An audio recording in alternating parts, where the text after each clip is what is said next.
back. There is a live look outside from the Oregon coast. That's our Annette Spanish Head Resort Hotel camera in Lincoln City. Thanks for watching Afternoon Live.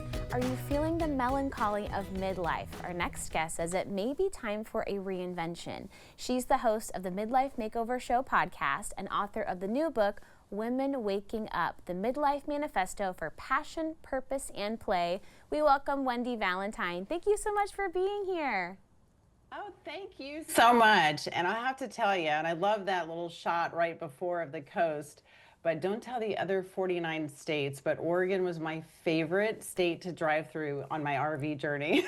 We love to hear it on those sunny days. There you go. It's absolutely gorgeous. So pretty. Even Although a little gray on the coast. Concentrate so much driving the RV, I didn't get to look over. Oh, look, now we're taking you to wine country. We're taking you on a tour now. Oh my goodness, that's so funny. Yeah, they're like, well, okay.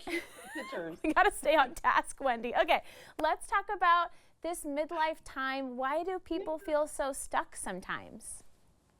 Oh, such a great question. There's so many things changing at midlife, right? We have empty nests, some of us going through relationship changes, career changes, body changes, menopause, and we don't know what to do with all of it. We feel more disconnected from ourselves than ever before. And so we find ourselves asking, all right, what else is there?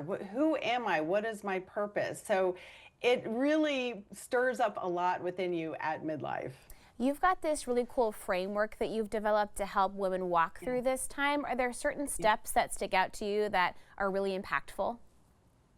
Yes, so it's the freedom framework that I kind of discovered this framework accidentally. But a few years ago, quick story, I had a bit of a midlife meltdown, if you will, divorce and debt and disease and depression. And then I got to this point where I thought, okay, I can either allow my life to fall apart even more, or I rebuild my life, which is what I did.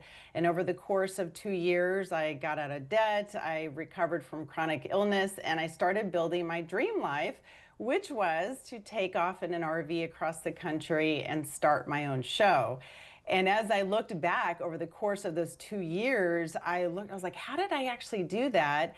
And it became the freedom framework. And if you'd like, I can review each one briefly and give everyone a little takeaway. Yeah, give us the Cliff's Notes of it so we can follow along. Yeah. Okay, F is free yourself, and this is where I help you gain clarity on where you are now at this point in your life and what's keeping you stuck from moving into the woman that you actually want to become. Your takeaway on this is that I want you to envision the woman that you truly want to become and ask yourself, who do I want to become as I go into this next stage of my life? R is reset your life, and this is where we drop the baggage of everything that we've been carrying around in our lives, our limiting beliefs and doubts and fears, and giving yourself permission to let that go. Your takeaway on this one is ask yourself, what is one thing that I need to let go of, and what is one thing I need to welcome into my life? The first E in the freedom framework is envision a new future, which is probably my favorite. But this is all about dreaming and dreaming big. I think as adults, we forget to dream. And if we do dream too big, then we're like, oh my gosh, I'm so overwhelmed. How am I going to make this all happen? But here's one simple thing that you can do. You can make a mini vision board and just pick 3 things that you want to manifest in your life. You can put that on your refrigerator, on your desktop, and look at that every single day.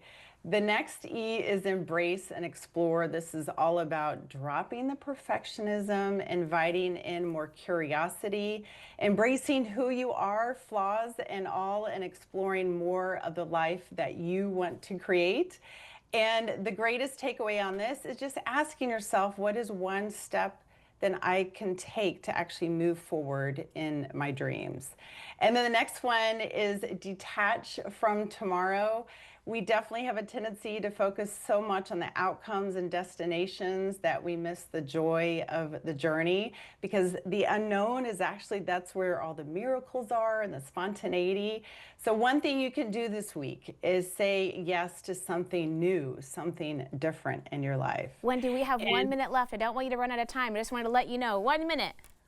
Okay, O is Own Yourself is all about setting boundaries and fully stepping into your power, reminding yourself that you truly are amazing. And finally, M is Master Yourself. Every single morning when you wake up, say to yourself, I believe and behave as the woman that I want to become. That was amazing. Thank you for walking us through the entire 7 steps. I really appreciate you spending some time with us today. We've already got to go. It was so wonderful. Thank you.